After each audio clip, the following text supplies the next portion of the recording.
विकाराक drop करता म्हणून headlines आयिल्ली. So is he being dropped from the cabinet? Do you favor No. any of your ministers being dropped from the No, cabinet? I don't think any. See, this is a matter which cannot be decided by leaking information to the media selectively or by somebody sitting in Goa. We are allies of the NDA and therefore we will talk only the BJP's high command. We will talk if they are interested in any such thing. There is no discussion on this subject at all. I am quite in touch with the BJP high command, especially the president of the BJP. Nothing of the sort has been discussed. Therefore, I have been very clear that day to say that no decision has been taken. And I don't think such things can be discussed at this juncture.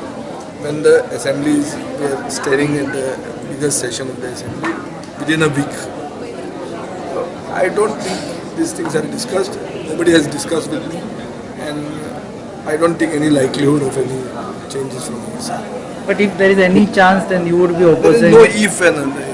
Hypothesis. Nothing has been discussed, so nothing can be commented upon. So you will continue entire tenure with all three ministers. No, that is not. Why do you go for the whole tenure? Why do you go look at? And not with regard to Palekar at least. I don't know other things. Sorry. Michael Lobo तुम्ही म्हटले नाही की Michael Lobo आमकां मातसो soft corner आहा म्हाकाय आहा आनी आमचे दोगूय जाणांकूय आहा. Michael Lobo is our natural ally कळ्ळें but is to that. We wish him well. I will always think good of him. You would also like to see him as your colleague in cabinet. I would like to see him in many places. I would like to not think anything bad of him. I am a person who will think good of him. But that doesn't mean Palekar has to step down.